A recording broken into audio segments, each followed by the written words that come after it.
Well, hi there, everyone. Happy Saturday. How is everybody's day treating them? I have been up for a couple hours already. Hey, replay crew, how you doing? It's good to see you. Leave me a comment down below. Let me know what your favorite breakfast food is. Do you like waffles? Do you like pancakes? Omelets? What do you like? What's your favorite breakfast food? I'm curious. Let me know down below.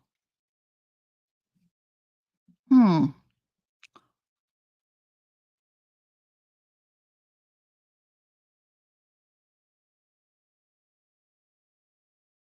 Okay, stability problems for a second there, guys, but I think that it's calmed down. How are we doing?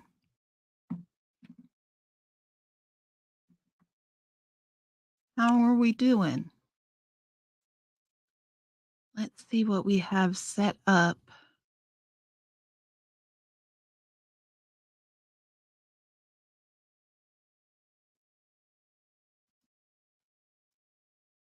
I am curious. That is the only camera. Let's do that.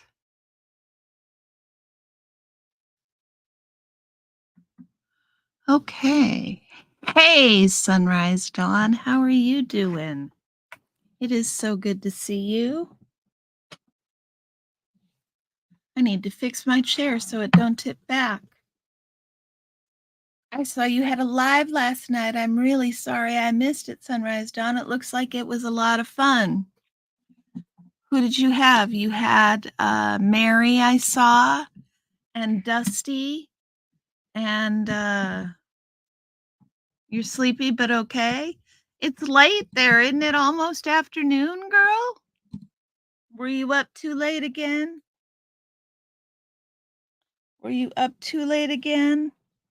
I need to adjust my dress there, y'all. It was a little low. So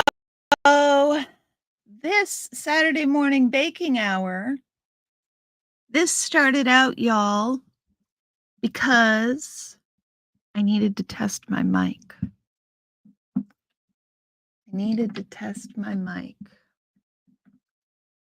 And then we decided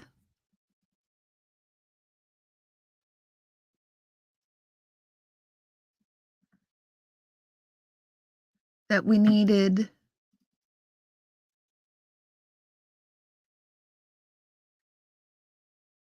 an every Saturday morning thing for baking. So it's a wake and bake hour. But I'm trying to figure out what we do during this wake and bake hour, especially if all y'all ain't showing up.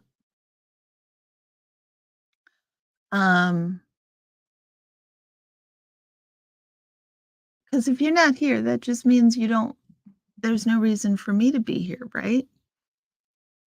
If I'm having a party and nobody shows, maybe I should close the doors. So I'm trying to figure out what kind of fun things we could do during this hour.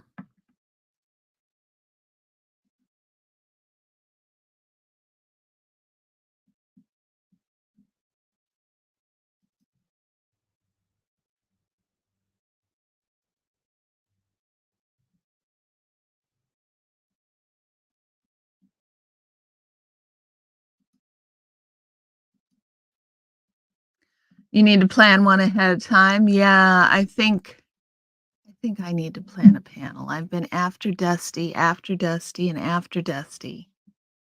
about having another panel, but maybe I just need to do one. Wake and bake number 1, y'all.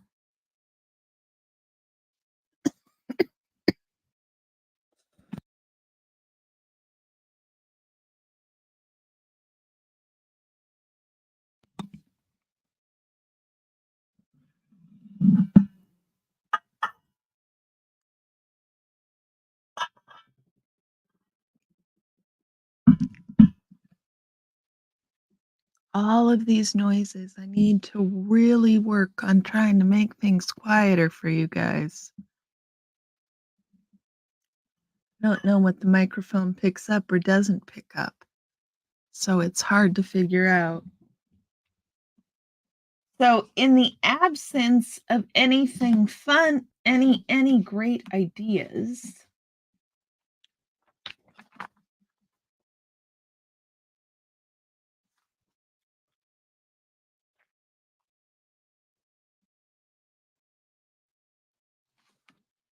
maybe let's read a different paper.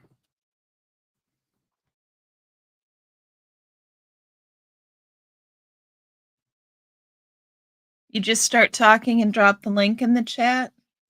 That's fun, Sunrise. That's fun. Maybe I'll try that.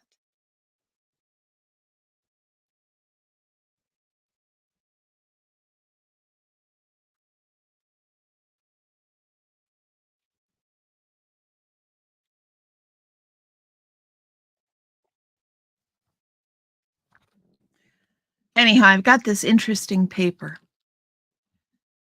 and I thought you guys might find it interesting. So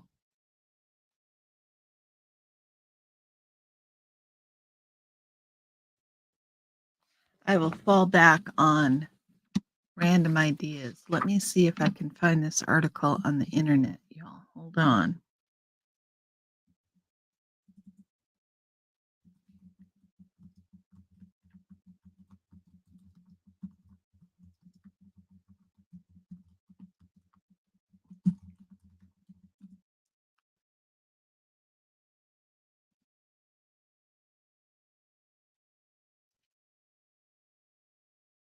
I can find it online. Look at that.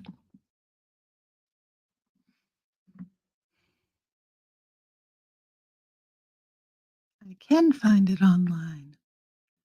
So let's see if we can take a look at it. See if my present mode will work correctly.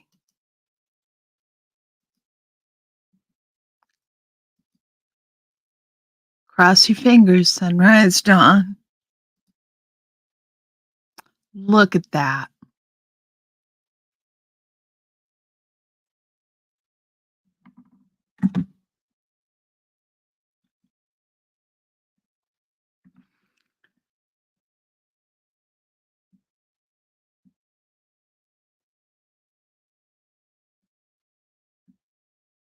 It looks like an interesting article. So maybe we should go through it, guys. See what it says. This is older than I'd liked to pick up.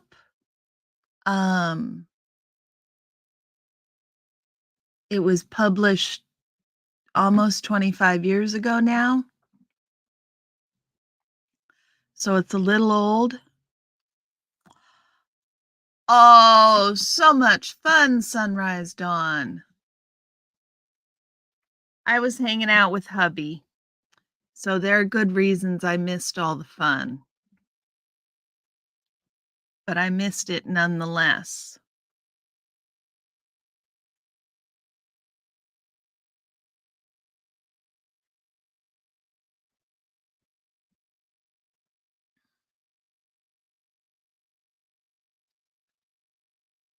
So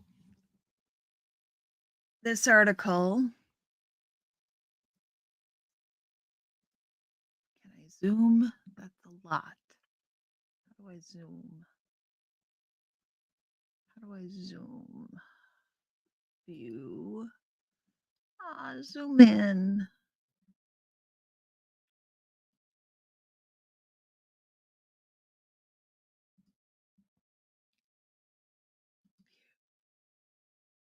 Zoom in. Zoom in. Look at that. I'm learning so many things with you guys. Okay. Excellent. You modded Mary in Red. That's nice. How's Red doing? I saw her last night. Where did I see her? I think in Pup's chat I saw her. And she said things have been really difficult.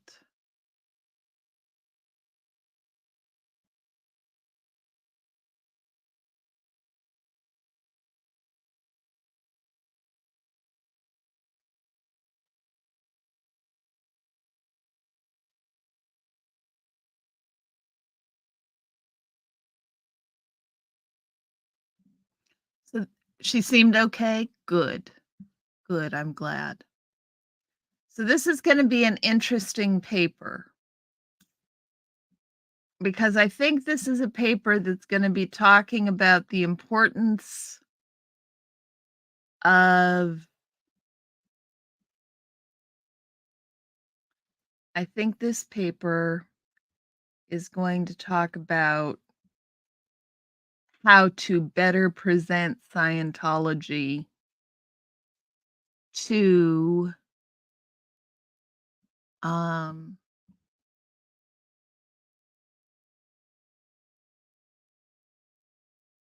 how to present Scientology to the internet community.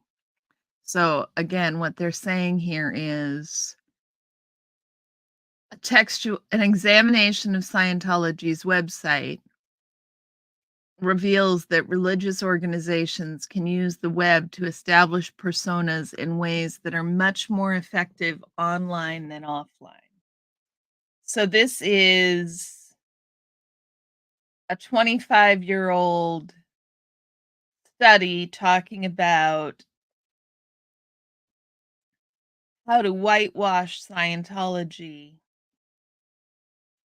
in a public relations way at at the beginning at the baby stages of the internet. So it might be interesting. Maybe it'll be boring as fuck. But you got to Xena Marlene because it's a baking hour.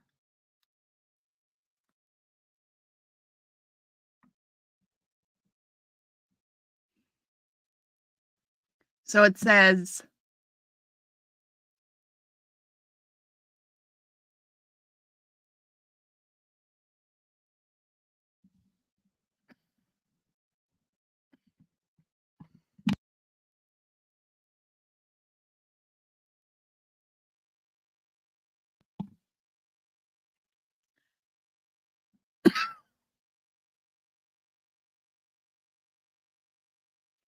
it says go get your coffee, Sunrise Dawn. The internet is fertile ground for religious groups that want to attract new followers. The World Wide Web has become a sanctuary for groups seeking to renew themselves in light of the growing online population. A recent count of religious websites on Alta Vista, an online search engine, revealed slightly more than 200,000 religious sites. Yahoo, a website directory, lists more than 1,200 religious categories, from African religions to Zoroastrianism. So this is kind of hilarious. A recent count of religious websites on Alta Vista, an online search engine, revealed slightly more than 200,000 religious sites. And Yahoo, a website directory, lists more than 1,200 religious categories. So if y'all don't remember back to the baby days of the internet before Google, there were different ways of indexing things. And Alta Vista was a search engine, and Yahoo was a directory. So you could find things by category. It indexed by category. and you submitted things to Yahoo. 200,000 in the year 2000, I think that's a lot. Yeah, I think that's a lot 25 years ago. Consider that even the best search engine accounts for a trivial number of active websites, and one can begin to sense the immensity of the environment.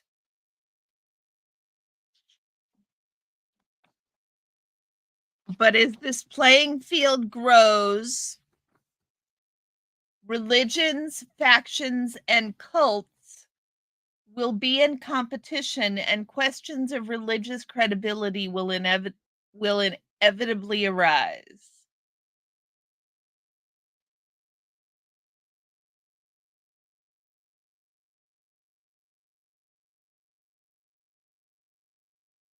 Yep.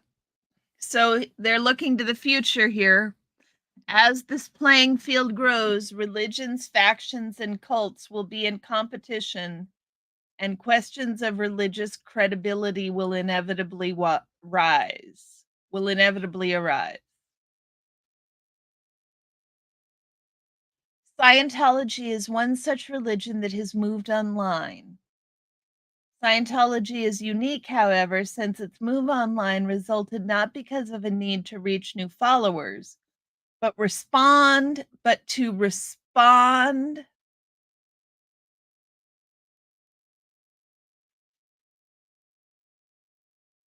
Interesting, Sunrise. Yeah, it only says mine only says one person listening. So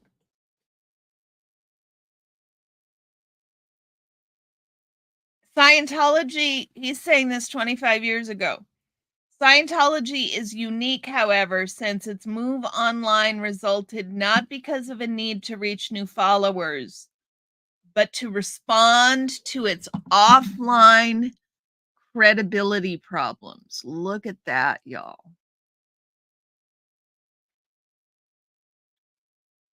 That is an interesting statement. Hey, Dusty, how you doing, man? Speak of the devil, any shows?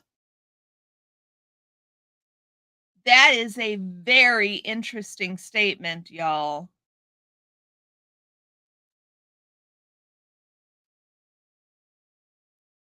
Scientology is unique, however, since its move online resulted not because of a need to reach new followers, but to respond to its offline credibility problems.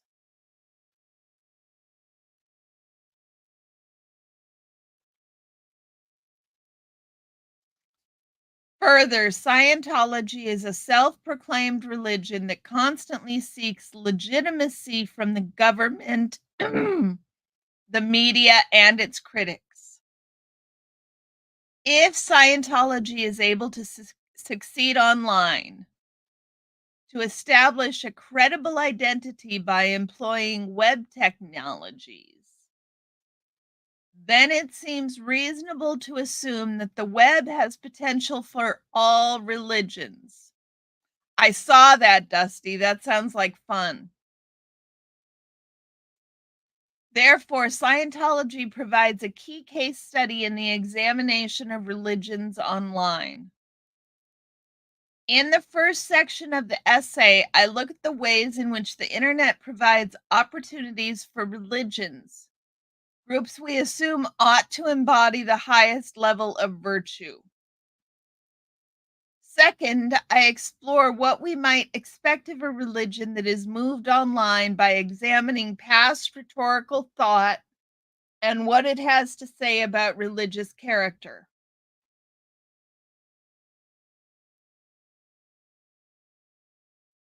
Let me back up a second.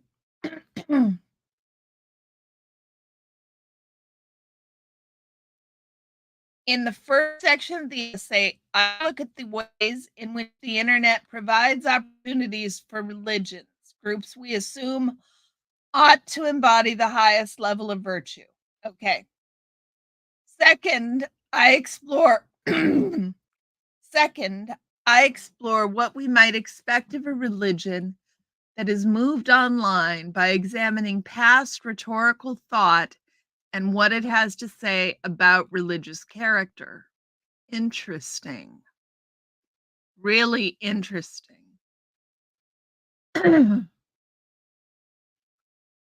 Third, I discuss how the web environment complicates the character building process, creating special obstacles to religious groups.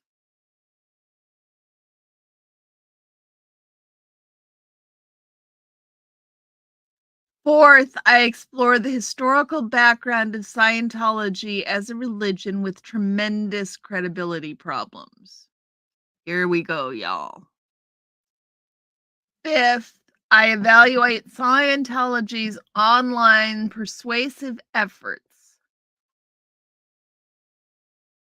Interesting. Finally, I discuss the study's implications and limitations. So, we're going to do what we usually do with a paper, and we're going to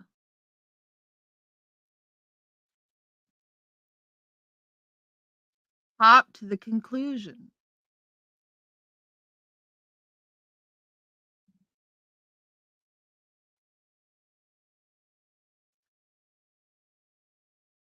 Here's the discussion.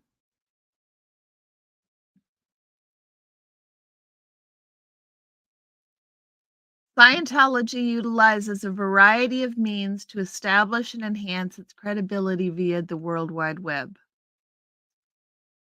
Scientology attempts to actualize, project, and create through association a particular form of religious ethos.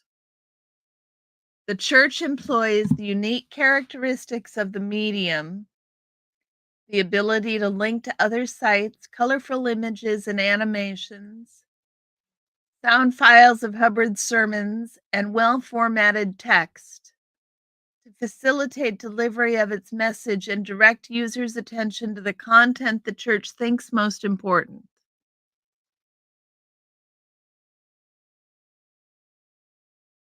In its attempt to establish credibility, Scientology exploits these tools.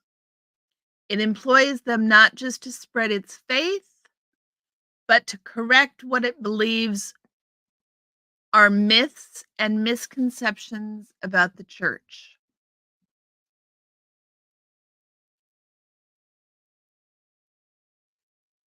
Scientology's website is the burning bush of its apprehension over establishing credibility. Wow, y'all. Did y'all hear that?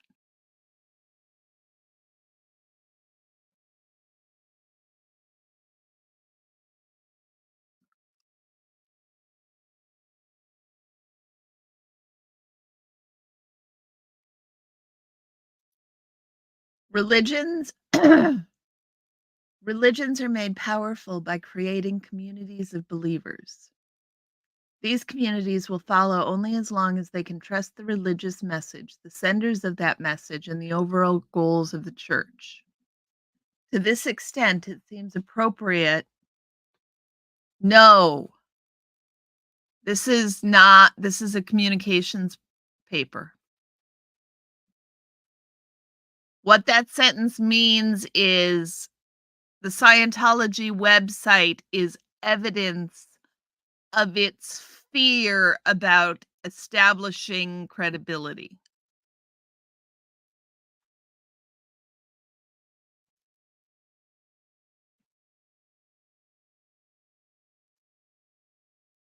To this extent, it seems appropriate that a church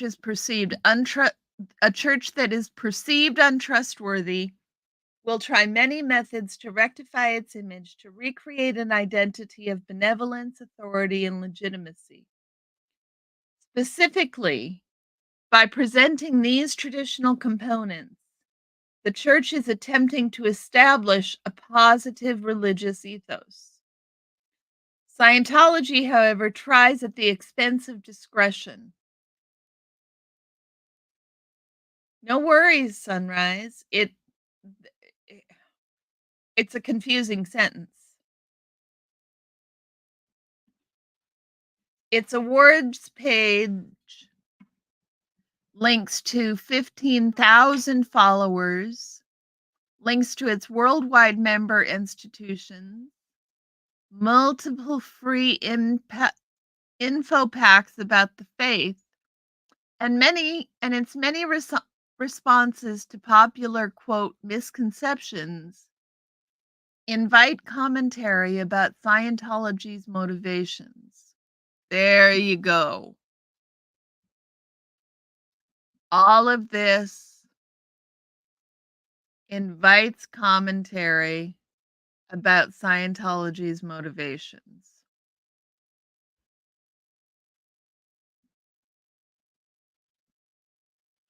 So, here's what they think the important point is.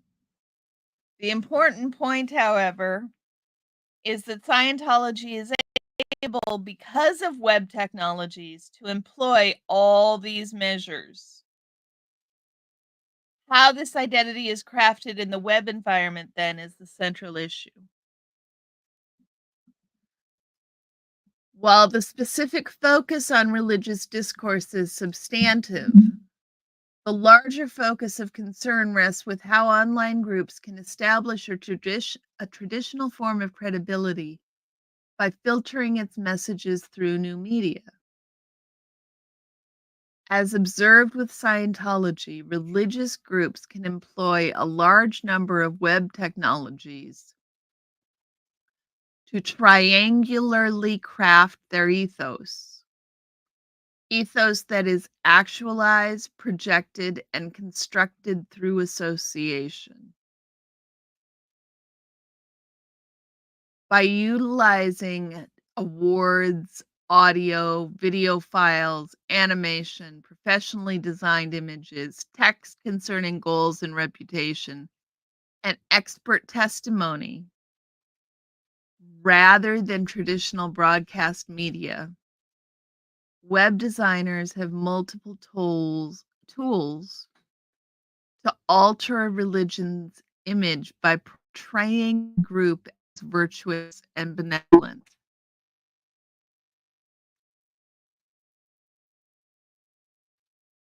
By making connections to quote followers and quote experts and quote reputable organizations, an online group can create the appearance of a community. Hey, y'all, welcome in. This seems to be a strategy easily embraced through the medium, a strategy available to those who feel a need to manipulate their image before a public audience. So, y'all who just came in, we are reading a 25-year-old paper about internet communications, Scientology, and internet communication and perception. Perception management.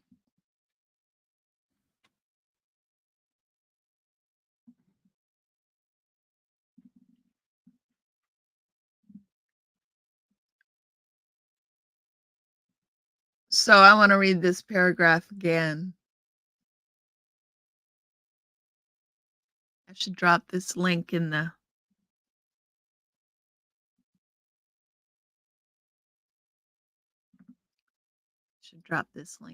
text, y'all. Pop this link in the chat. There we go.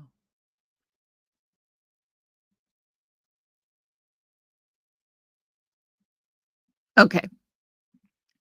So that was the conclusion. Now let's go back up. We read definite trouble source. How you doing?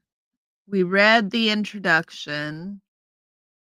We read the abstract. So let's just review the introduction and see what he's going to do. Oh, Erica, definite trouble source. How are you? It's a pleasure to meet you. Have you been in here before? If not, welcome.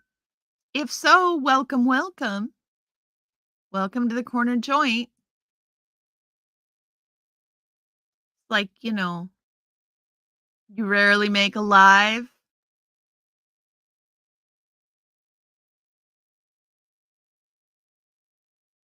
That's a good question, Sunrise Dawn. I should be more sensitive to that since my name is a CK name too. Right, Erica? It's like it it it sounds the same however you spell it, and there are so many different ways to spell Karrie that I just don't even care. Okay. So, the first section of the essay, he's going to look at ways in which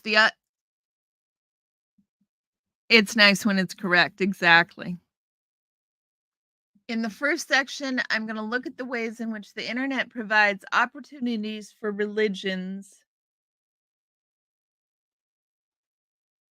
Look at ways in which the internet provides opportunities for religions. Religions meaning groups we assume ought to embody the highest level of virtue. So, how does the internet 25 years ago, how did the internet provide opportunities for religions? There you go, Sunrise.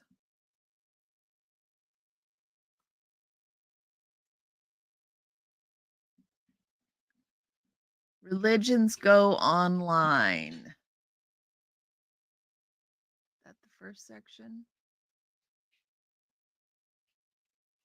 Religion is a complex and difficult abstraction. Jennifer Cobb, author of Cybergrace, contends that theology seeks to articulate that which is fundamentally inarticulable. It is an effort to bring to light issues of soul, spirit, and faith. So we could define religion in the broadest sense as a system of symbols which acts to establish powerful, persuasive, and long-lasting moods and motivations in humans by formulating conceptions of a general order of existence and clothing these ideas with such an aura of factuality that the moods and motivations seem uniquely realistic.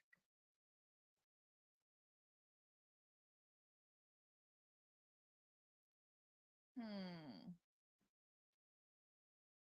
So let's look at that definition again. A system of symbols which acts to establish powerful, pervasive, and long lasting moods and motivations in humans.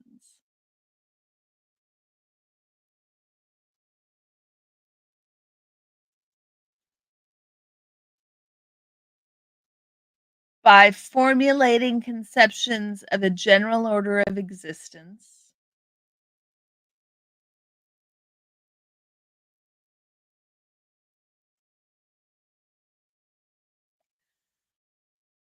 and clothing these conceptions with such an aura of factuality that the moods and motivations seem uniquely realistic.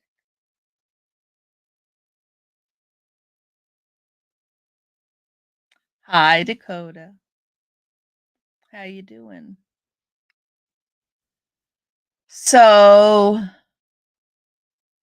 That is a very broad definition of religion.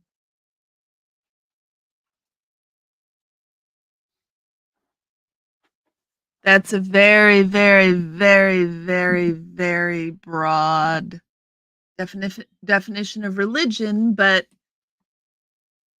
right, Erica? I can't argue with it. I think it's broad. I think it brings in a lot of things that we don't consider religion, really.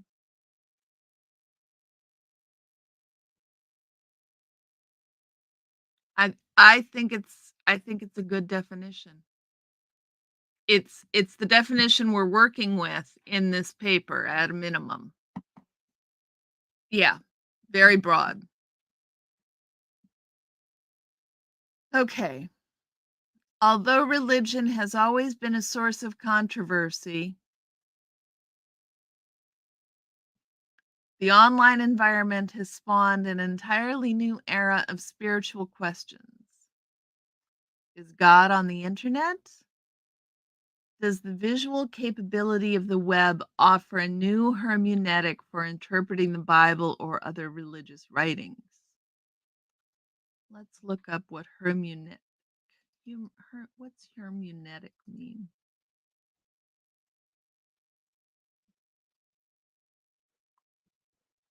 Ah, a method or theory of interpretation. So, does the visual capability of the web offer a new method or theory of interpretation?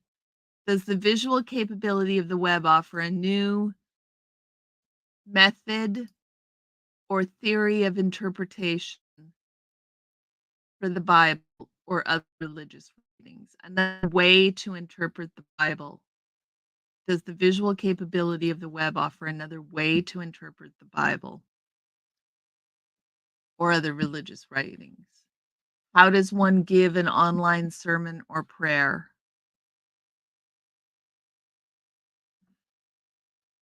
What and why and who and how?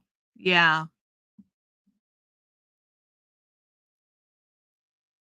Pope John Paul II, for example, has been netcasting his religious sermons in order to really reach a larger audience since August 1998. So, what does it mean to pray with others virtually? These are interesting questions they were posing 25 years ago, y'all. Wow. How can one find enlightenment and peace online? Specific to this investigation, how can a religious group establish a traditional form of credibility through a non traditional medium like the World Wide Web?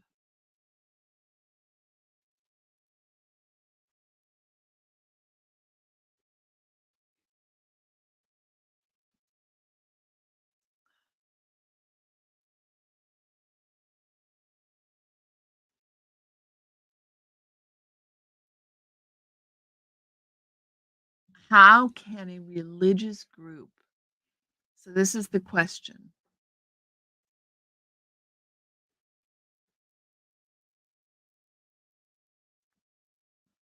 how can a religious group establish a traditional form of credibility through a non traditional medium like the World Wide Web? Although some may wish to avoid the growing confusion, others are ecstatic. Cobb writes that cyberspace has vast untapped potential as a creative medium infused with divine presence. She further argues what is unique about the immersive experience in cyberspace is that it is fundamentally interactive. In cyberspace, we have agency. We can interact with plain text in cyberspace in a way that opens us up to new levels of immersive experience.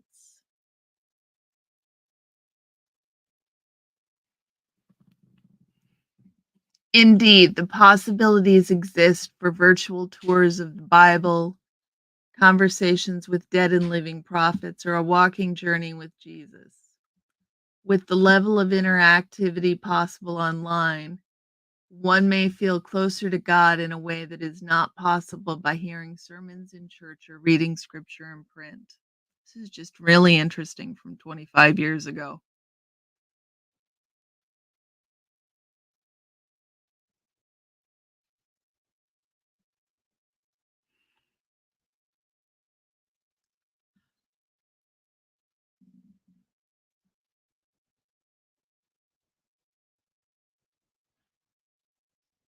Okay.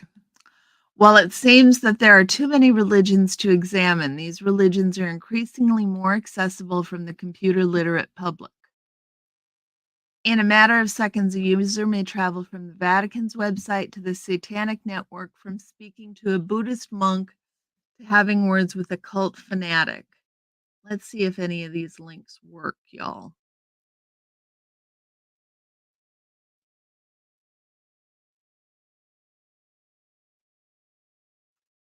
That link didn't work. Did that link work?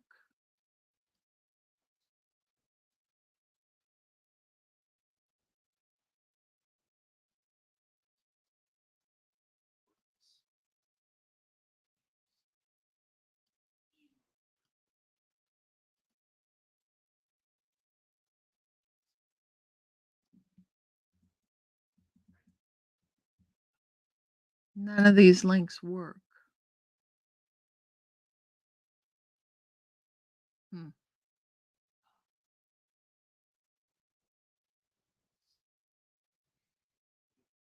Yeah, exactly, Erica. Exactly. Parallels how people interpret political and social information, doesn't it? It's pretty amazing. While it seems that there are too many religions to examine, okay, so the links didn't work. Using the internet to broaden our experiences may be a positive trend, but it is also very easy to deceive and be deceived on the internet. This raises problems for religions moving online that wish to establish credibility. And these problems must be met in response by those who construct their websites.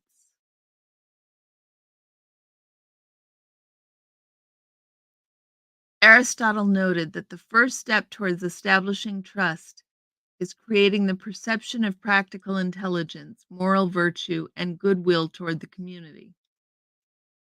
Mitra posits that because of the increasing influence of computer mediated communication in our lives, the World Wide Web and its designers must play a role in the production of a virtually connected community of people.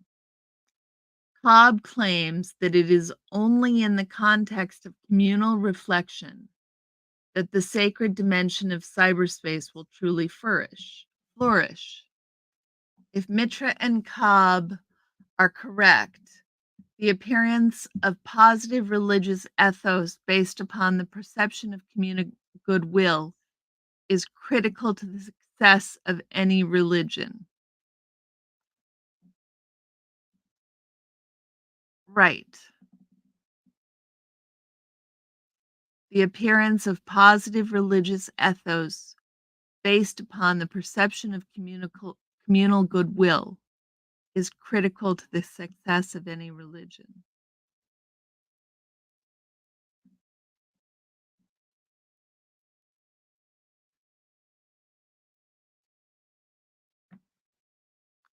A look at past rhetorical thought with regard to religious ethos may lend perspective.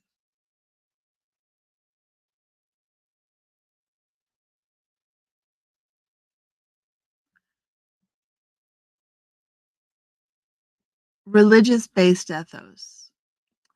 A long history of debate over ethos is evident in the rhetorical tradition. Let's quickly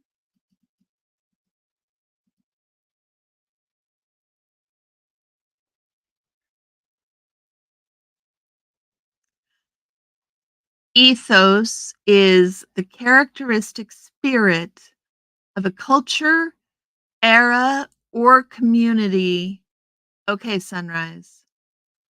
Ethos is the characteristic spirit of a culture, era, or community as manifested in its beliefs and aspirations. Spirit, character, atmosphere, mood, prevailing tendency, feeling, flavor, essence, vibe. A long history of debate over ethos is evident in rhetorical tradition. Erica, take care. We'll see you in replay. Give Dusty a hug for me, okay? Tell him I said hi. I miss that guy.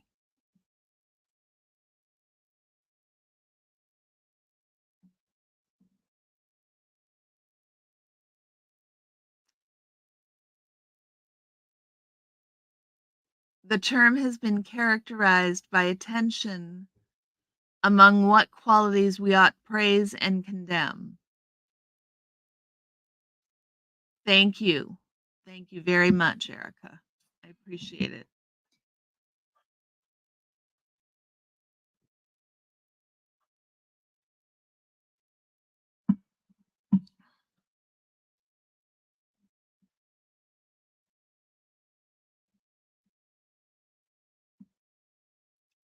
Aristotle included practical intelligence, moral virtue, and goodwill in his conception of ethos.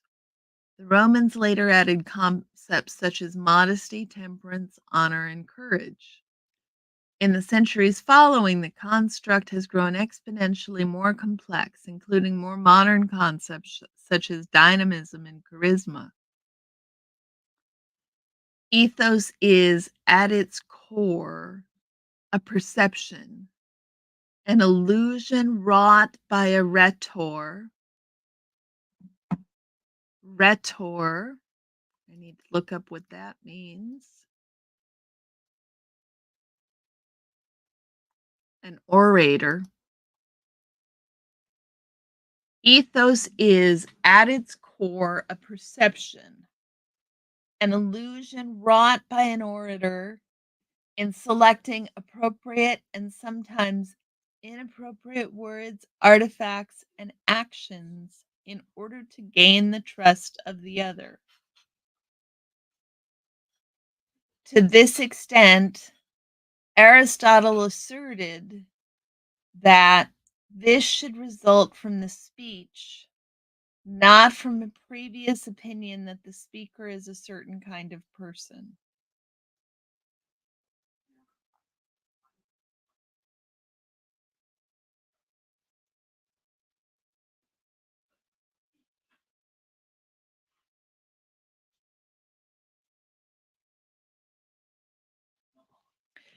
Aristotle established his idea of credibility sans reputation, so that those without known reputation might have an equal chance to defend themselves in the court system.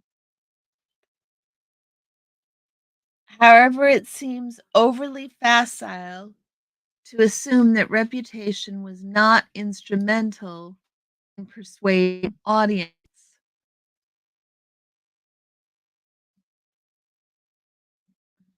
an audience. Indeed, in the classical agora, reputation, what was commonly known about a person's prior actions and family history, was a form of initial ethos.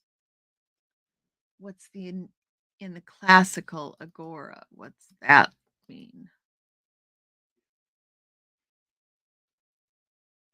Ah, says an agora is a public open space used for assemblies in markets.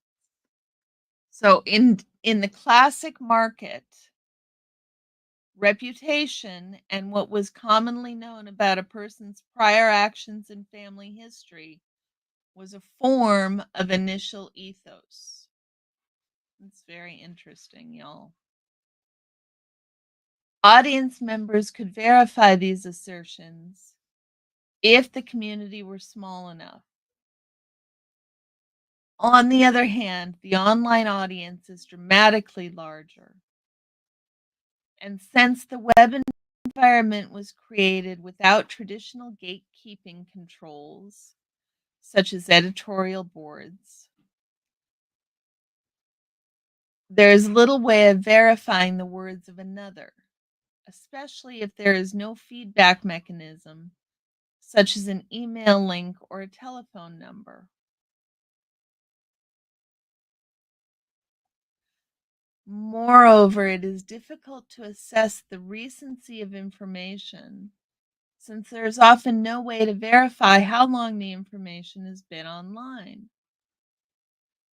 Even if there is a last updated date on the site, verifying the date's accuracy is difficult.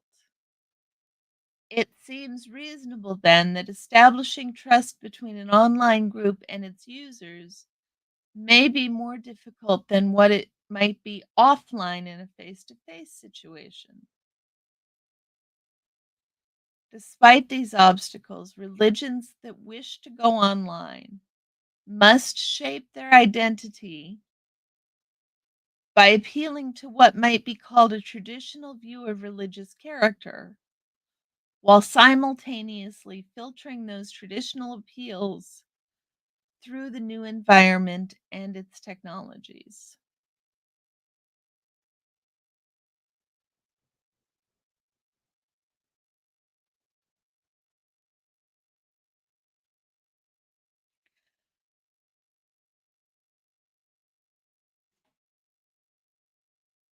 18th century epistemologist and minister George Campbell spoke to spoke to what might be called traditional religious ethos. Campbell argued that the preacher orator had the hardest job convincing an audience, since the audience received its moral guidance from the orator. The orator must exist without flaw. To facilitate this image, the orator had to excite some desire or passion in the hearers, and then satisfy their judgment that there is a connection between the action to which he would persuade them and the gratification of the desire or passion which he excites.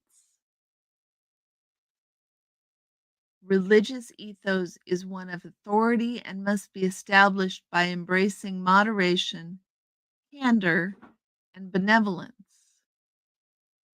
The preacher, Campbell noted, is the minister of grace, the herald of divine mercy to ignorant, sinful, and erring humans, and also the human of justice and wrath.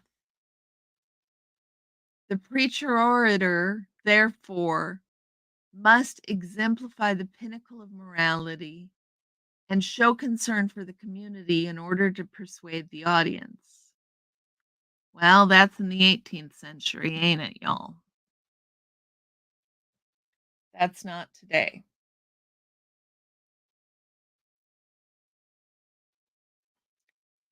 Any religious group may construct such a communal ethos through actualization, projection, and association.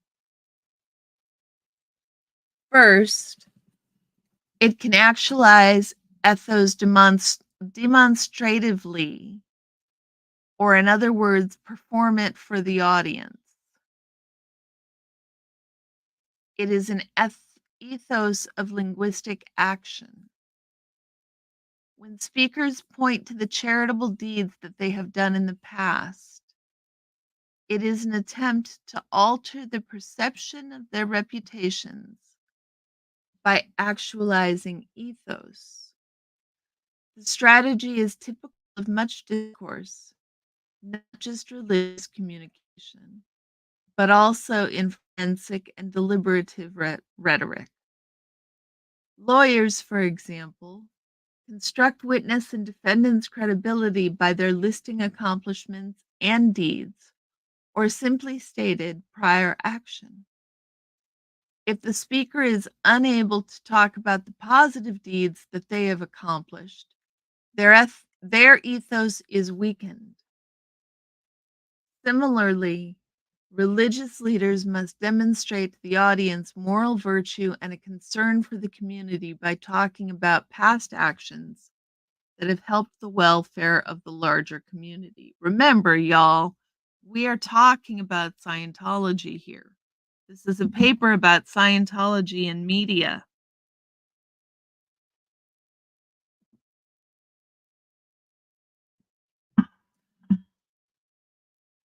And to some extent, performatism.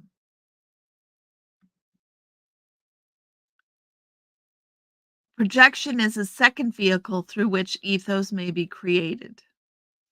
If one looks at the speaker's discursive choices, the clothes that the individual wears, the speaker's mannerisms, for instance, one has a certain view of that person's character. These attributes constitute part of the performance and are stylistic choices that affect the speaker's appearance, authority, virtue, so on, right? Projected ethos is not created through words about prior action, but is fashioned through immediate verbal and nonverbal cues. Black gives us a hint. When, for example, the judge is robed, the garment neutralizes the individual appearance. It depersonalizes the wearer. The person is concealed. Similarly, the white sheet of the Klansman obscures an angry redneck and proposes instead an embodiment of social interests and moral emotions. It is indeed not the person, but the role that is elevated, and the subordination of the person to the costume assists this process. Orators who attempt to establish credibility by showcasing the persons with whom they transact and relate are projecting a third type of ethos, one created through association. This formation of ethos is key for online groups. If they are to be able to demonstrate that they retain a community of followers who believe or trust in their religious belief system, it seems reasonable that they may be more successful in attracting outsiders. Depending upon to whom and how successful the connection is made, a religious group may be perceived credible beyond that which may have been possible by listing past deeds or its historical record. Moreover, on the web, links from an organization's website to another can figuratively and literally link one group's ethos to a community of others, which may help facilitate building this form of credibility.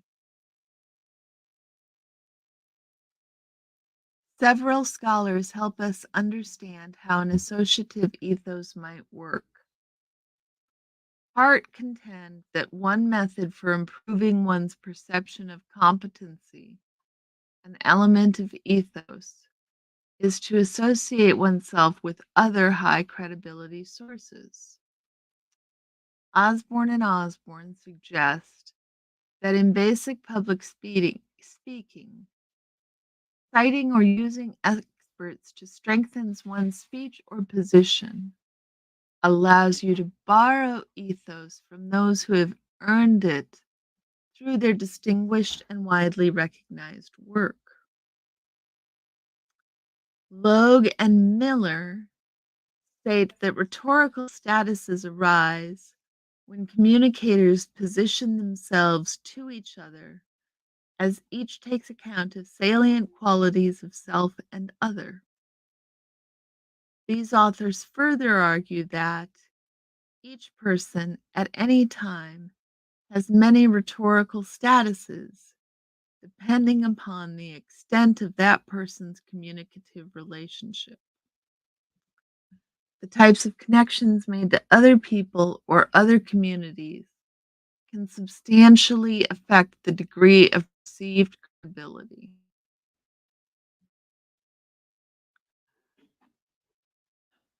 Interesting. Okay. Shall we keep going? Am I still coming through? Janet, this has been a really interesting paper. I'll drop the link for you if you want to catch up at all.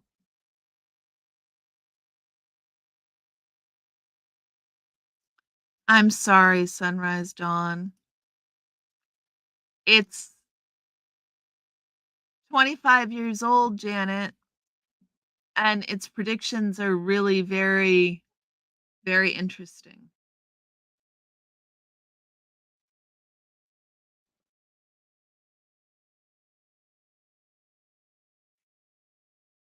Computer mediated communication has altered the means by which many religions teach and inspire.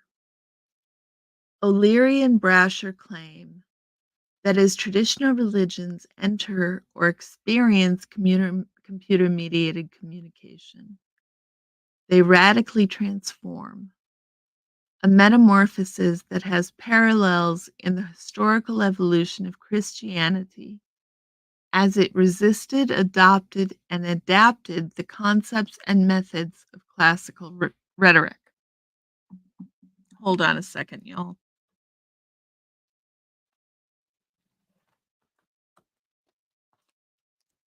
I need a lozenge because my mouth is getting dry and I'm not going to be able to keep reading at you if I don't have a lozenge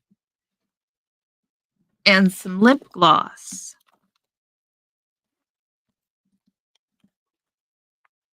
because my lips are getting dry. So I need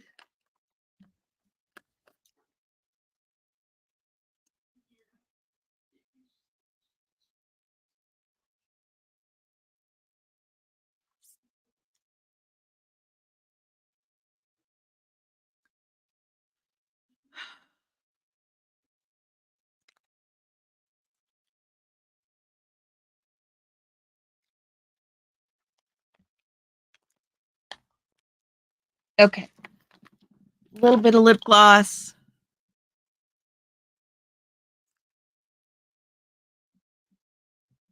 It's okay, Janet.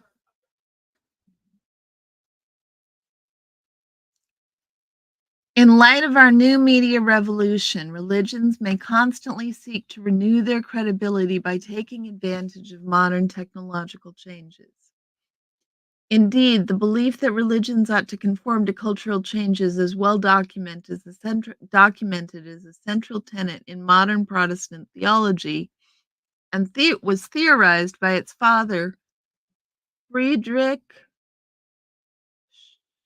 Schleiermacher. Schleiermacher. Friedrich Schleiermacher. Culture and religion are related, not as parent and child, nor as antagonists, but as joint heirs and products of the religious sentiment that constitutes human apprehension to God. I like that. What are some of these cultural changes? First, the audience is constantly changing. Alexa, shut up. Sorry, guys, I turned on my Amazon bot somehow. I hope I didn't turn yours on.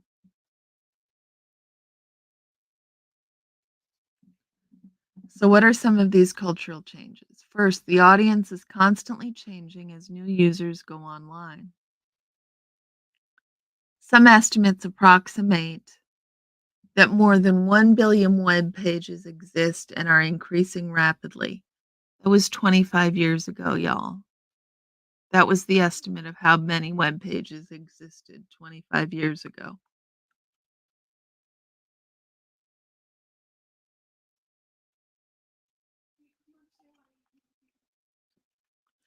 According to one internet research group, some 305 million people are online in the world, and a third of those online users live in the United States. These numbers are already dated, and this changing audience makes targeting a particular group difficult for online religious institutions.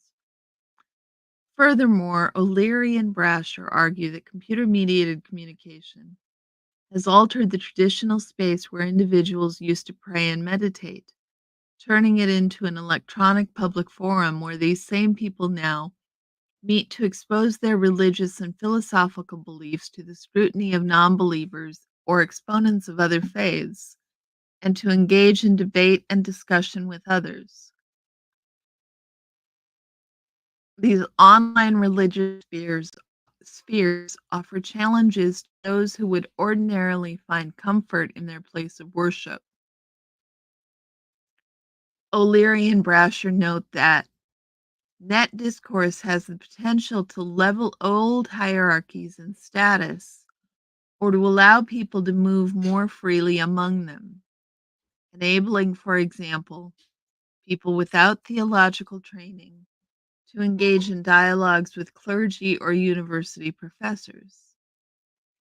Instead of exposing their religious and philosophical beliefs to the scrutiny of non-believers, as O'Leary and Brasher suggest, religious groups may also use the internet to address the criticism of skeptics or to recruit new members who will help support the mission of the religion.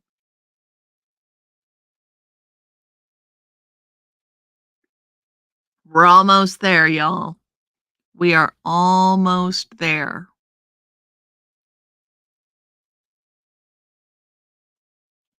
Discovering new ways of constructing and enhancing one's ethos online may be necessary in the face of these changes and opportunities.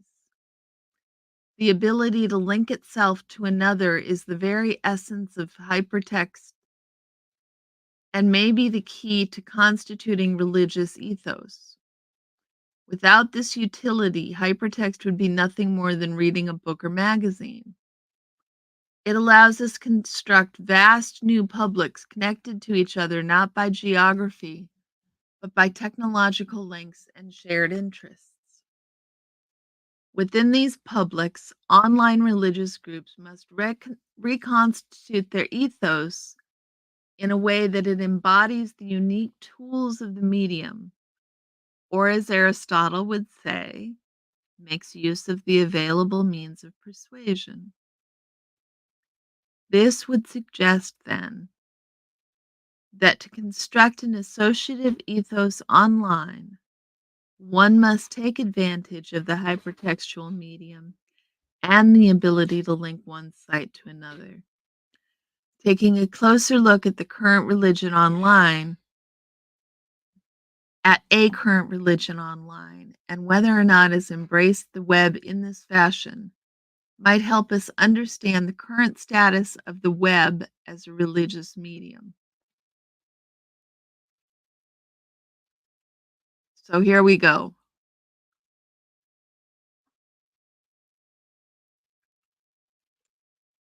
The Church of Scientology is among the many religious groups that have ventured onto the web in search of members. To be successful, religious are to be successful,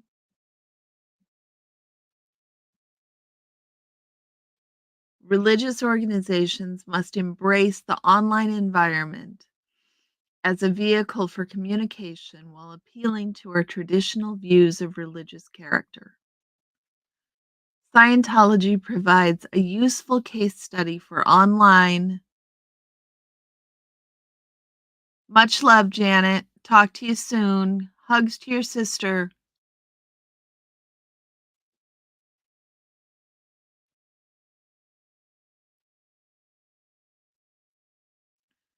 To be successful, religious organizations must embrace the online environment as a vehicle for communication while appealing to our traditional views of religious character. Scientology provides a useful case study for online religious ethos because it has encountered many obstacles toward creating a credible identity offline and may embrace the web and all its technologies with a fervor not seen elsewhere. That's that there is a prediction, y'all. Scientology provides a useful case study for online religious ethos because it has encountered many obstacles toward creating a credible identity offline and may embrace the web and all of its technologies with a fervor not seen elsewhere. So, the following is a brief review of Scientology's history of credibility problems and why Scientology has employed the web as its central medium. This review will get us closer to understanding Scientology's ethos building strategies and, more generally, the potential of the web as a persuasive religious domain. It's First Minnesota goodbye, y'all. I know some of y'all are out there. You're being awfully quiet today.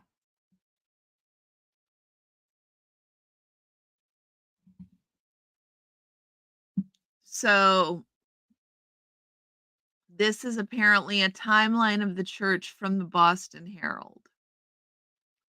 But I think that this below the timeline. See if this link still works. Does that link still work? No.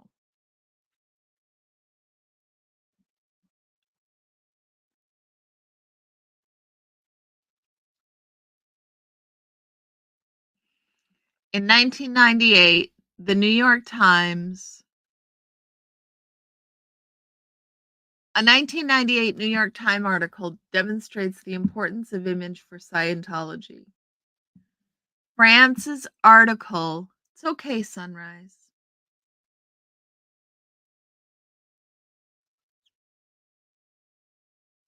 It's just a pity that all of these are in links.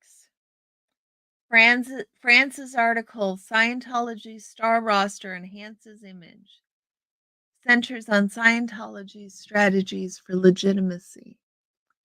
France notes that the church gave its Human Rights Award to John Travolta and observes that more than any other church that has begun on the religious fringe, the Church of Scientology has cultivated a potent roster of celebrity members in its struggle to win acceptance as a mainstream religion. Its use of celebrities, France notes, is part of a calculated 3-decade effort. Scientology may not yet be accepted as a mainstream religion, but its name is certainly in the news. Indeed, Scientology is controversial on an international level, and it is within this context that we will be better able to understand its purposes online. Let's see if we can find this article, y'all.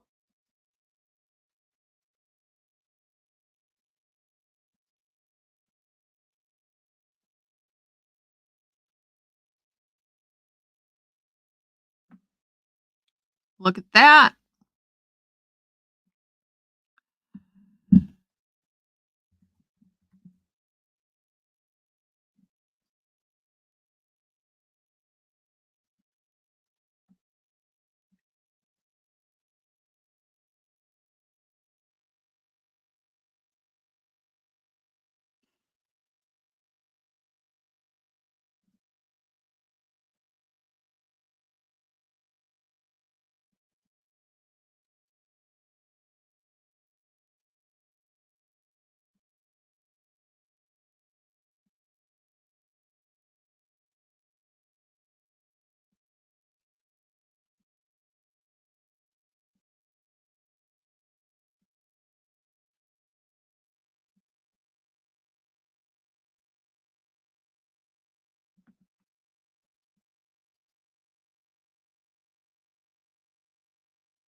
Okay, guys, just a second. I got distracted looking up this other article. And now I need to find where you are. Hold on. Hold on. There you are. You think so, Sunrise Dawn? It is very interesting. This is an interesting article. This is a long article. Maybe we'll do this one next time.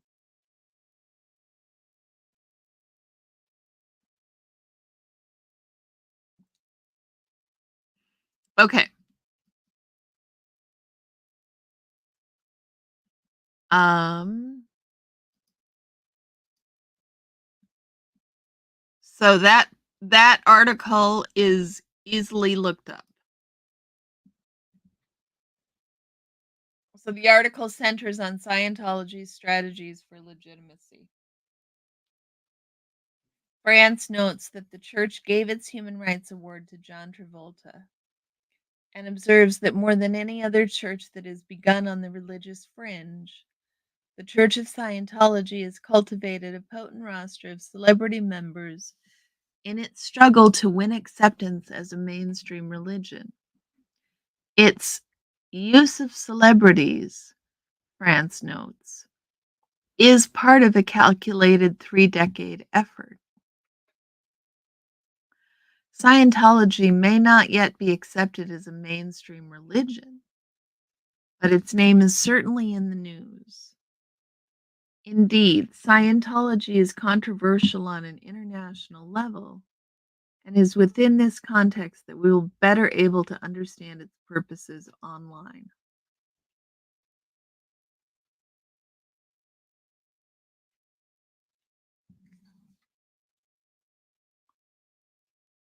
Born in 1911, Scientology founder L. Ron Hubbard began what is now one of the most controversial religions in the world. After earning his living as a science fiction writer following college, Hubbard traveled to the West Indies to study mineralogy, yet unwittingly received an education about other cultures and their ways of living. That trip gave Hubbard the necessary insight to write his now infamous self help book, Dianetics, the Modern Science of Mental Health, the foundation of Scientology's theology, an immediate bestseller of 150,000 copies in its first year alone. He launched Scientology in 1952, and in 1955 he opened the founding church of Washington, D.C. According to the foundation's website, Hubbard's legacy today includes, and today being 25 years ago again, more than 2,000 churches, missions, and groups worldwide. It includes solutions to every social problem: crime, racism, drug abuse, and illiteracy. More fundamentally, the singular technology he developed provides for the complete rehabilitation of human dignity, ability, and spiritual potential. A brief explanation of Scientology's basic tenets is available on its website.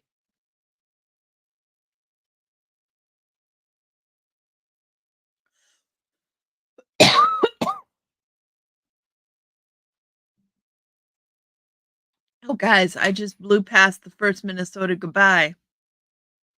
We are already at the second Minnesota goodbye, y'all. Why is the service so bad today? Can you guys, is it skipping? Is the Wi-Fi okay? Sunrise Dawn, are you still hearing me?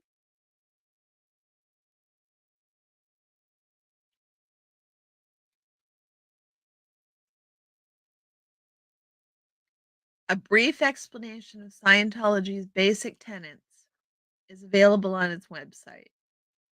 Eschewing the concepts of original sin and faith, Scientology believes that humans are basically good and that, since followers would discover on their own the pragmatic uses of the religion, faith is unnecessary. The What is Scientology website reports Scientology is a religion which recognizes that man is basically good and offers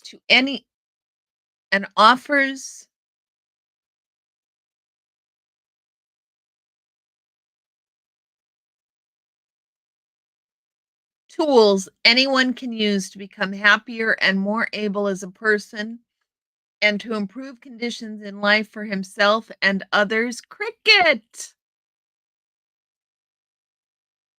To become happier and more able as a person and to improve conditions in life for himself and others and to gain a profound understanding of the Supreme Being and his relationship to the divine.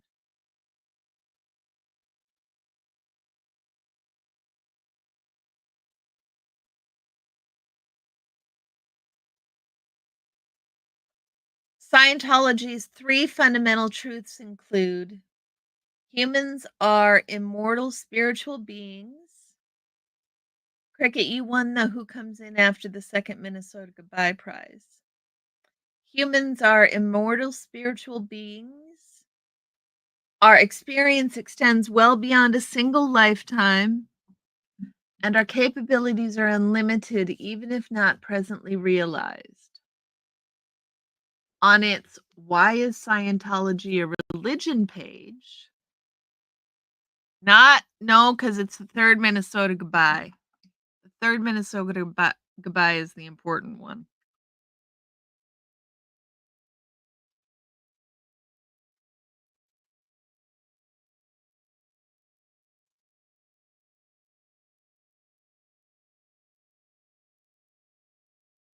Scientology, okay, why is Scientology a religion page? Scientology claims that it meets all three criteria generally used by religious scholars when examining religions: a belief in some ultimate reality, such as the supreme being or eternal truth that transcends the here and now of the secular world, religious practices directed toward understanding, attaining, or communication with this ultimate reality, and a community of believers who join together in pursuing the ultimate reality. Ah, Cricket. That's so sweet. I love it when you're here too. Thank you for coming. This is a really interesting paper, Cricket. It's on um, rhetoric and online performance and Scientology trying to construct ethos around religion on the World Wide Web. Um, but it's 25 years old, so it's just very interesting. It's talking about the search engines Alta Vista and Yahoo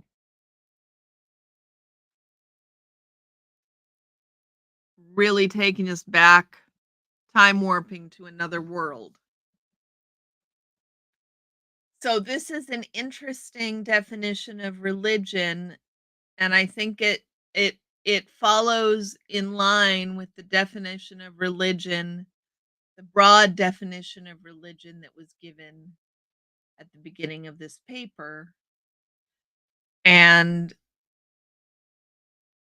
I think by that broad religion given at the top of this paper, then Scientology would absolutely, Scientology would qualify as a religion.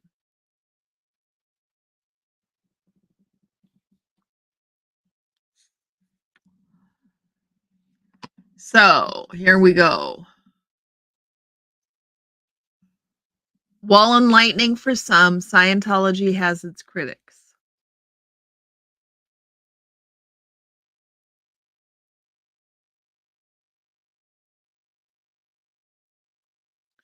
In March 1998, Boston Herald reporter Joseph Malia wrote a 5-day series of articles lambasting Hubbard's dubious achievements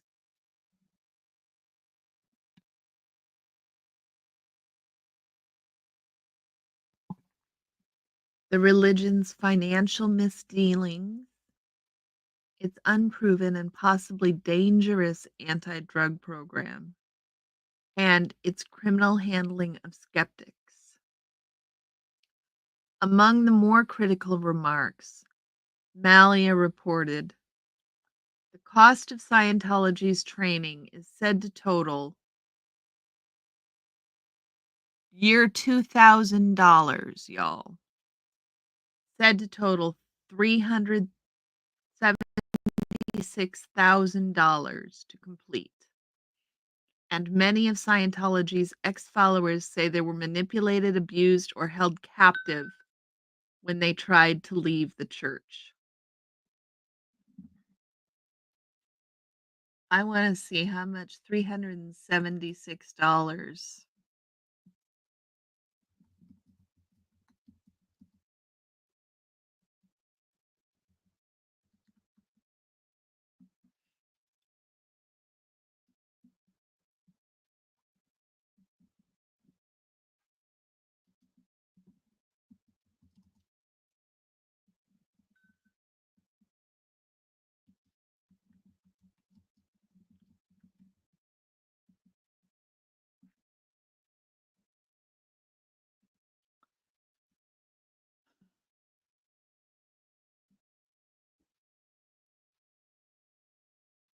So this calculator says that $376,000 in the year 2000 is worth $685,000 now.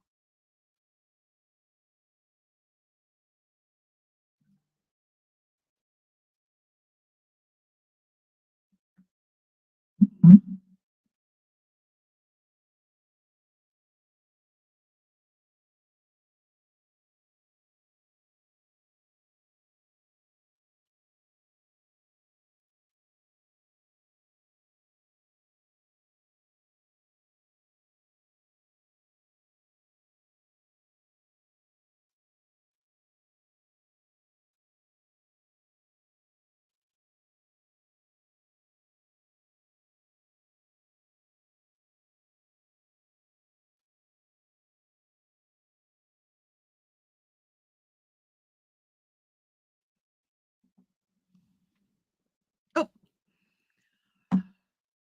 okay. Sorry, guys, I got distracted.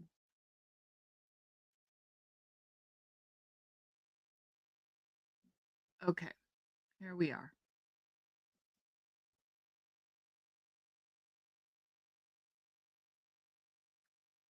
I was thinking, um, I was noticing, I have noticed since my SGB treatment, I have noticed that thoughts that would have been painful before when they entered my mind now just enter my mind and are things to either pass on or consider, but they don't present with spiky edges, spiky, round, harsh, hurty things. And so I was reflecting on that for a moment, um, because I had what would normally be an anxious thought run through my head, but it wasn't spiky. It was just interesting to look at it for a moment and consider without it being spiky.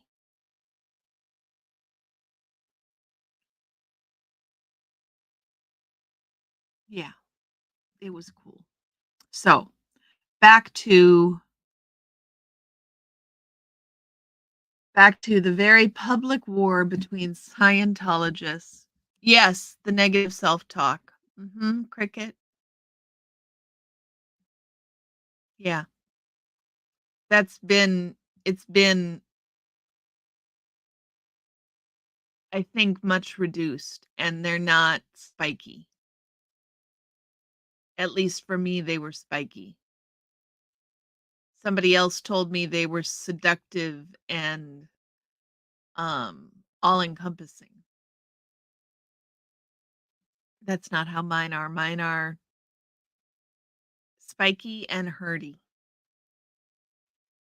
And the spiky and hurdy part of it is gone. It's just thoughts now. It's pretty interesting. Pretty interesting.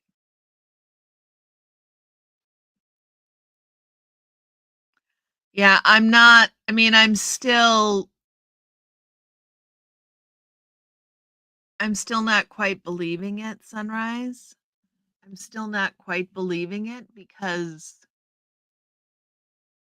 placebo effect and all that. And I'm not sure, but then I find myself getting distracted and considering for a moment what normally would have been a negative self-talk moment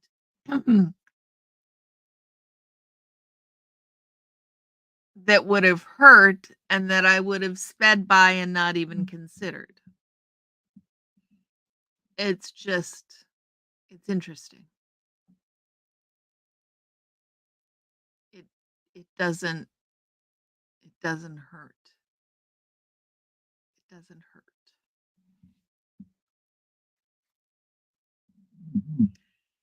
It's observation, not cut.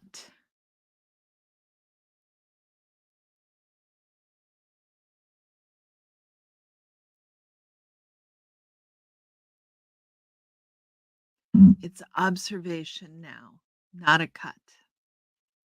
If that makes sense, Cricket. Today, this very public war between Scientologists and critics is being fought on the web. As one critic noted, using the web to reveal Scientology's less than honorable conduct is the key to destroying Scientology's power and would likely tear apart the church's reclusive leadership. Malia claims that in response to these charges of misconduct, Scientology unveiled a new 3,000 screen worldwide website, 30,000 screen worldwide website aimed mainly at attracting new members and selling its costly programs. How exactly has Scientology shaped its identity in defense of these credibility issues while filtering its messages through the online medium? Through a close textual reading, I will assess how Scientology's website answers questions of religious character through the use of the World Wide Web.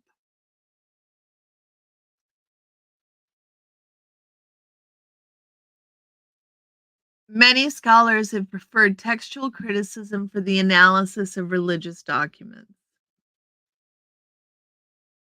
TC, a journal of biblical textual criticism, published by University of Michigan Press, is an electronic journal dedicated solely to the interpretation of Jewish and Christian biblical texts.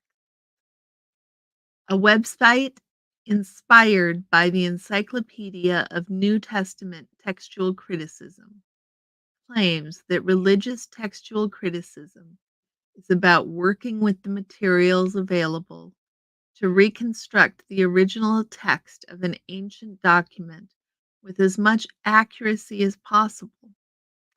However, this form of textual criticism is concerned with a different set of questions than what I propose here. Rhetorical scholars search not to find the correct interpretation of a document or object, but possible symbolic meanings.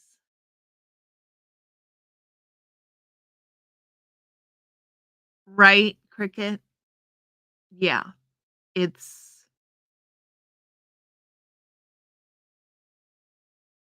I'm still giving it more time, but yeah, that's sort of how it feels. That's sort of how it feels.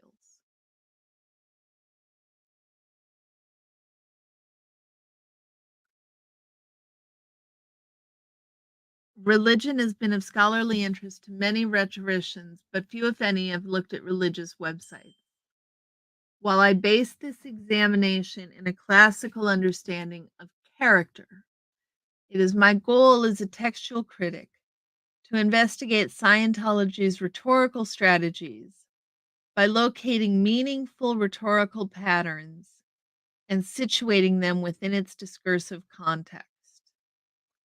The following reading of Scientology's main website attempts to follow such a perspective. Boy, I wish Janet was still here. Janet, I want to read this paper again and we discuss it. I mean, maybe not, but maybe. Let me know what you think. Scientology's website takes full advantage of web technologies in order to build a credible identity capable of attracting and sustaining visitors. The site is a massive collection of images, links, and textual information that might take even veteran users weeks to explore. One does not have to venture far, however, to see that the site is carefully designed to take advantage of the visual and interactive capabilities of the medium. Upon visiting Scientology's website, one finds an array of computer designed, brightly colored text and images.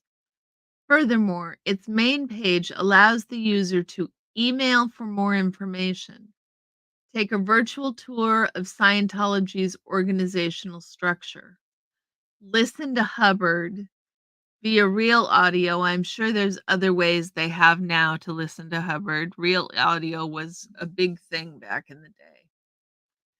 And experiment with Scientology's online personality tests, to name only a few. It seems obvious that Scientology wishes to keep its users entertained or otherwise immersed with the sheer volume of online activities. It also seems apparent that since the visitor can choose among four language options, including French, Spanish, Italian, and German, Scientology is not just targeting US visitors, but a European audience as well. Despite these gimmicks, however, Scientology must establish an identity capable of building trust between it and online visitors. Scientology attempts to promote a particular religious and political persona by linking itself to common societal images of benevolence, authority, and legitimacy. More specifically, Scientology utilizes the web to actualize, project, and create through association a credible religious ethos.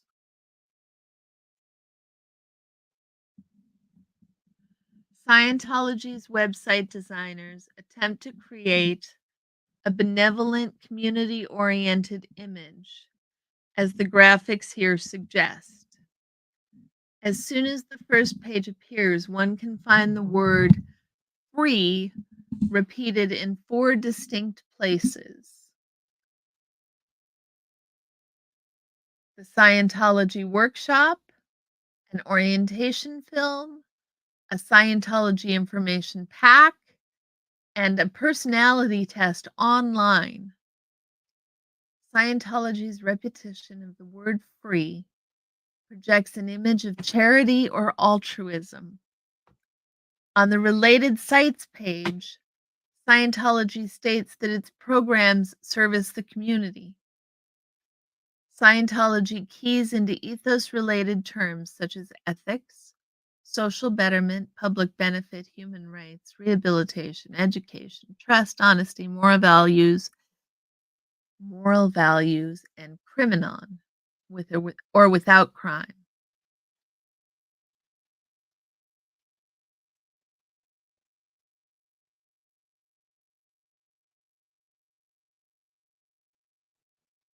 No, there was not.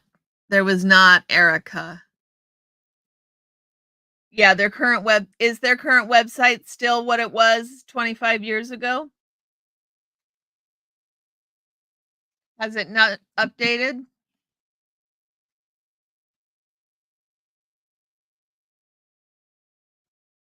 Scientology keys into ethos related terms such as ethics, social betterment, public benefit, human rights, rehabilitation, education, trust, honesty, moral values, and criminon, or without crime, throughout a discussion of its reputation and further future agenda. Certainly, these ideographs portray the church in a positive light and help to build admiration for its social agenda. That's interesting, Erica. I hadn't noticed that. I haven't spent much time at the website. That's funny to think this 25-year-old article is accurately describing the website. Several of Scientology's main links begin to show a different side to its image. Each of these are connections to site plugging Scientology founder L. Ron Hubbard's best-selling books. In fact, one of the central links from the organization's main page is to the Scientology and Dianetics online bookstore, where users can visit the most comprehensive collection of L. Ron Hubbard works and biographical information on the internet. While these links do suggest some sense of community, offering access to a common body of knowledge and to the church's historical record, it appears financially motivated, congruent with its critics' allegations. It may be another way in which visitors are asked to buy into the Scientology value system.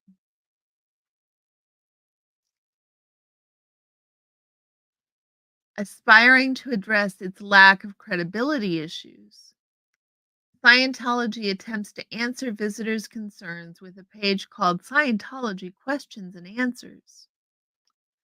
The text of the link states, "The president of the Church of Scientology International answers your questions."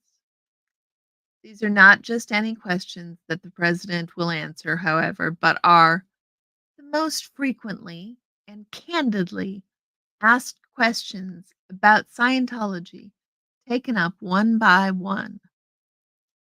After following the link, however, one finds a different sentiment. Instead of addressing questions, the page now refers to these issues by stating that this section is about misconceptions. Why the discrepancy between the two descriptions? The two are seemingly bipolar in nature. The first indicates an upfront and open discussion concerning questions from inquiring individuals. A neutral tone of the phrase answers your questions is personalized and seems to draw interested parties. And since the answers come from an authority, the president of the church, rather than a common member, they appear credible. However, the text of the second link, phrased rather curiously, queries, what misconceptions are there? The tone here is not neutral and suggests wrongheadedness, perhaps on the part of its skeptics. This phrase is leading, implying that any critique of Scientology must be wrong. Furthermore, it seems reasonable that since visitors might not go to a page labeled misconceptions, Scientology judiciously presents the page as a fact. Oof. Third Minnesota goodbye, y'all. I don't think we're going to finish this paper today.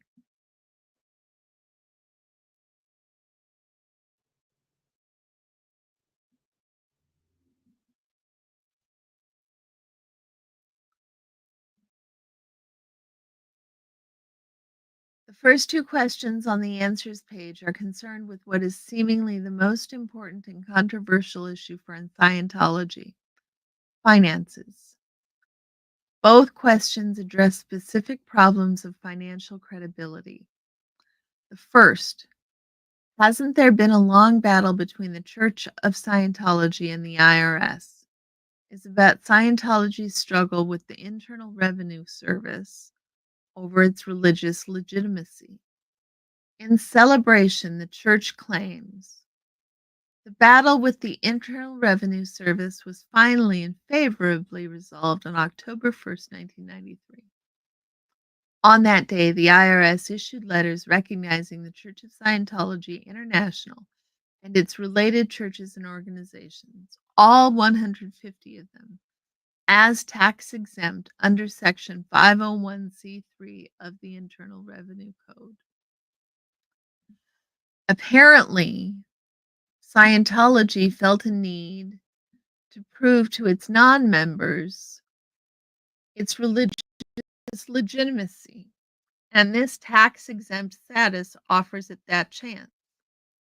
Scientology offers the second question: why has the Church of Scientology been at odds with the U.S. government in years past? By stating that the reason for the attacks against Scientology is basically very simple. Its genesis was not wrongdoing by the Church, but the perceived encroachment on turf claimed by the American medical psychiatric community. The attacks against Scientology and perceived encroachment on turf are battle metaphors alluding to some sort of issue in the first question: financial. Indeed, the war metaphor seems to permeate throughout the entire site, creating sort of an us-them dichotomy. Although these answers may help us to understand Scientology's religious and political positions, there are incongruencies between the organization's online persona and linguistic illusions. Underlying these incongruencies are attempts by the church to address its offline credibility problems. Indeed, we might say that the entire website is designed strategically to counter its critics' allegations over what they might say is a questionable image of benevolence, authority, and legitimacy. The following section looks more closely at these strategies by examining the way in which the Scientology website actualizes, projects, and creates through association a credible religious identity.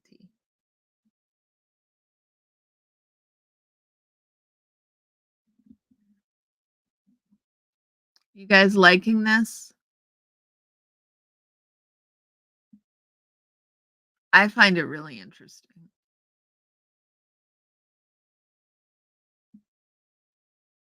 Let me know. There's so few of you here today. It's so nice and intimate.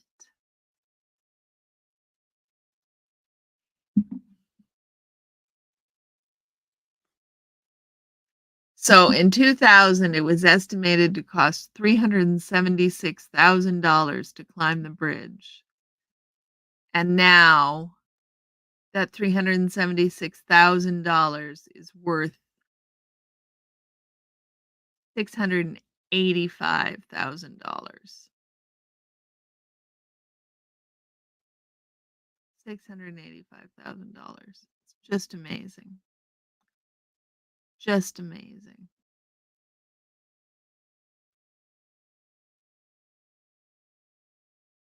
I smell it everywhere, Cricket, right? Don't you just smell it? It's like infecting everything.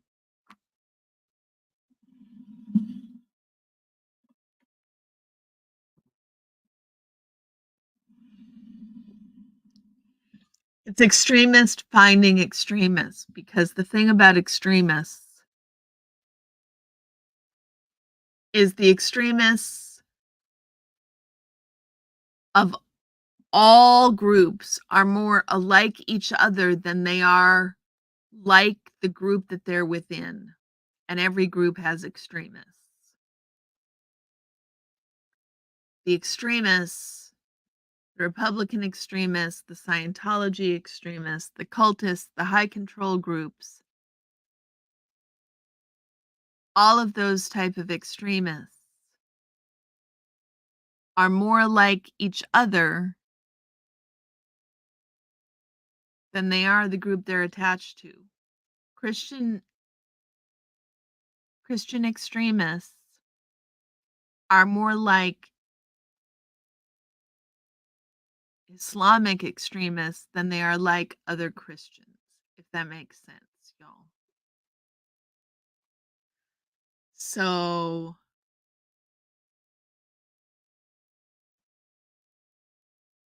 yeah, their tentacles spread everywhere, and the internet gave extremists ways to find each other and band together and influence.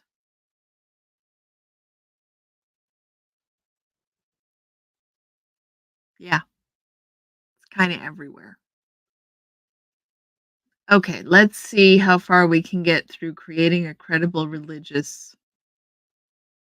Mm, we're not going to get through this.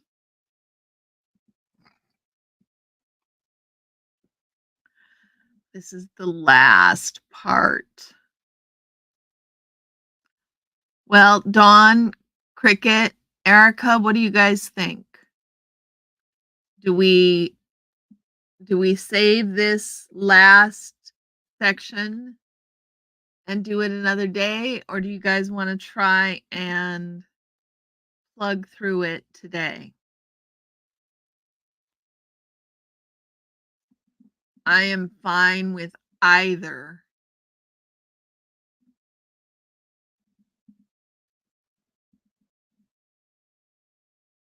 I just want to know what you guys think. Have you found this paper interesting? I think I need to start coming online, going live more often. I haven't gone live much all summer.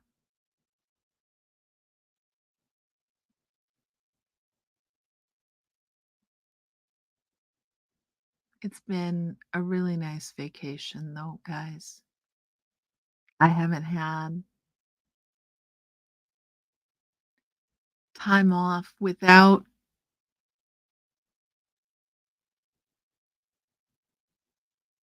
something over my head for a really long time.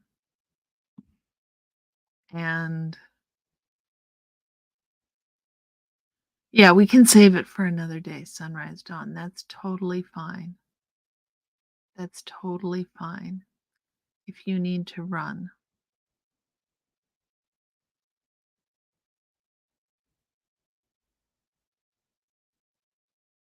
Yeah.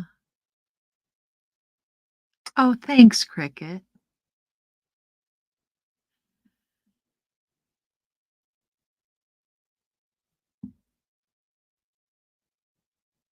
I think all the drama just really had me a little gun shy. Just a little gun shy. That's all. But for a while there, when I was trying to get my hours, I was going live almost every day.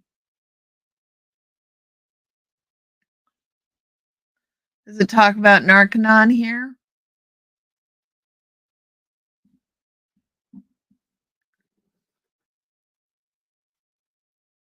Why don't we see if we can find anything written about Narcanon? I could do a search in the archives and see what I find. That would be fun, Sunrise Dawn. We can try that. We can try that one evening. I would love that.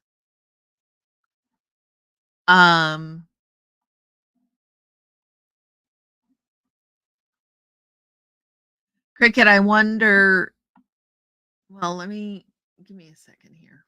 Hold on just a second, y'all. I can do this right now. Hold on. Hold, please. We're going to move you over here. Cricket, I just want to look at something.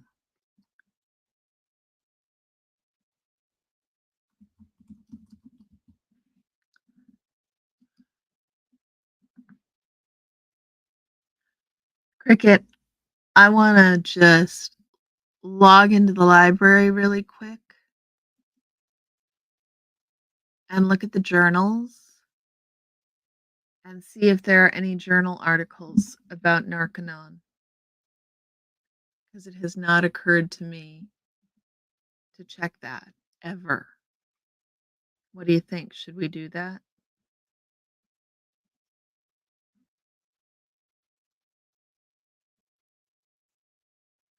I've got to figure out what to do about I I realize I'm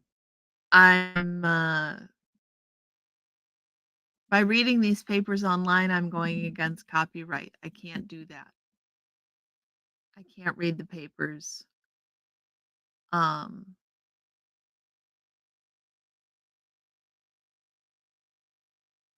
my internet is slow as molasses, y'all. Give me a second.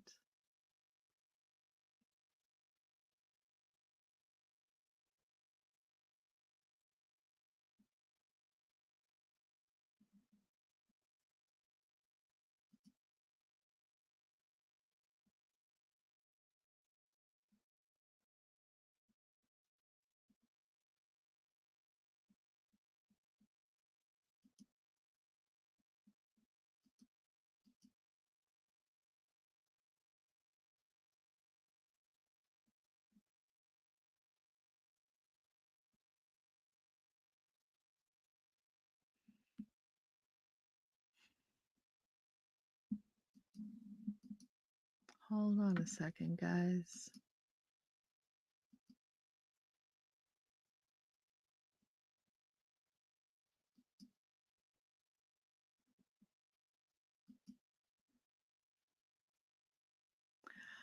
Um,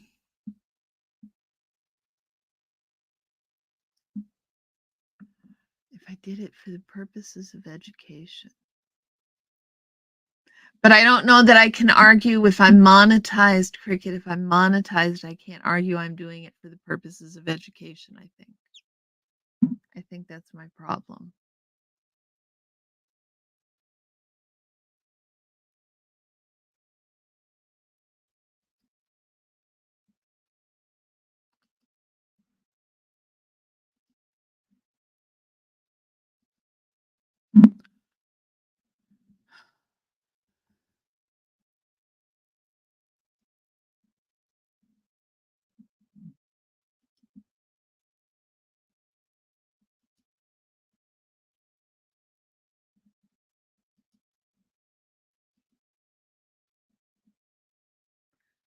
Sunrise Dawn, that is excellent.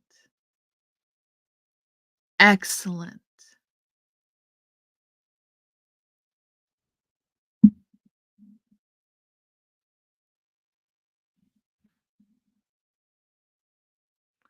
I'm waiting for the internet, y'all.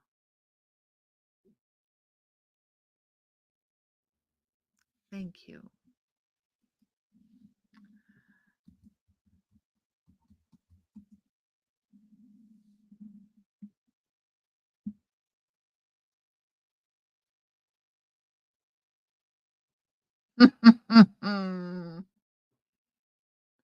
Oh my goodness gracious, Cricket.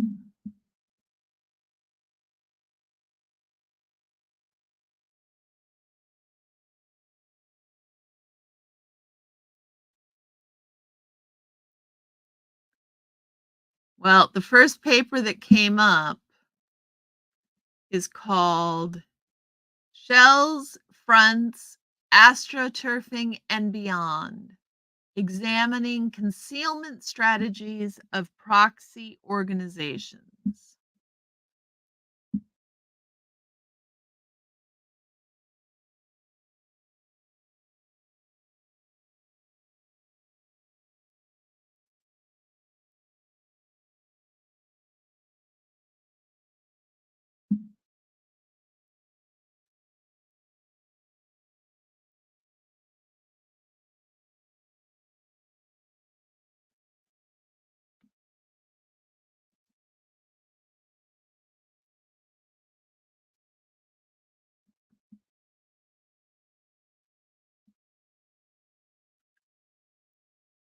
Let me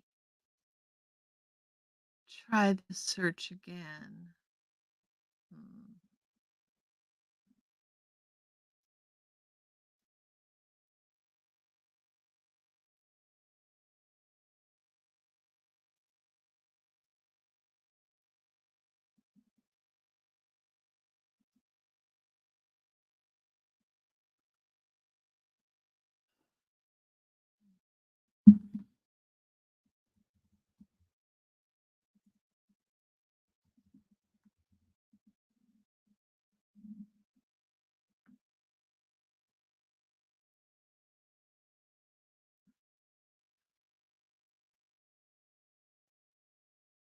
Yeah, the shells, fronts, astroturfing, and beyond.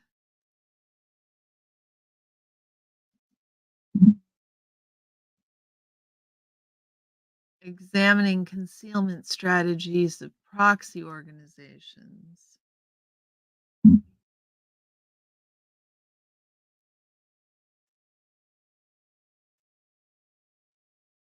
I'll let you guys go. I know we're over. We didn't have anybody show up after the third Minnesota goodbye.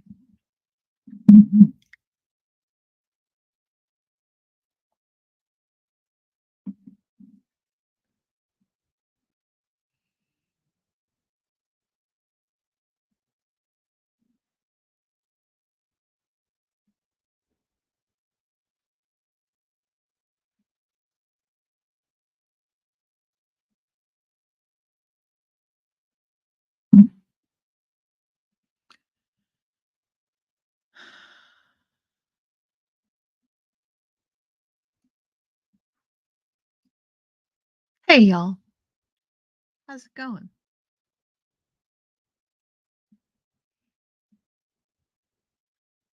I hope you've enjoyed this.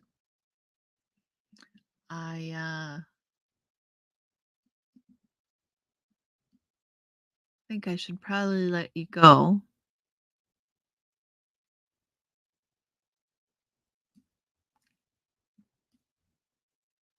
But I will see you. Let's see, is there anybody live? You guys want to go anywhere?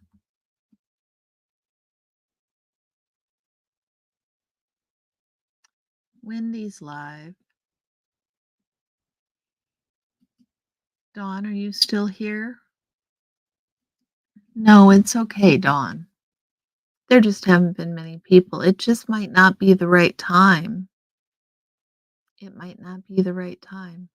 So you guys head on over to Wendy at SPT. You can get him at sptv.space. I don't have his link handy. Yeah, Cricket.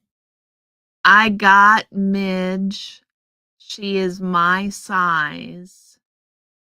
And I got her on Craigslist for free. Hey, Ro, how are you doing? We were just leaving. But Ro, we have an award here for the first person who shows up after the third Minnesota goodbye. And you today are that person. So congratulations. We are glad that you came. Head over to Wendy. Tell Wendy I said hi, and I will catch y'all later. Take care, y'all. Bye bye.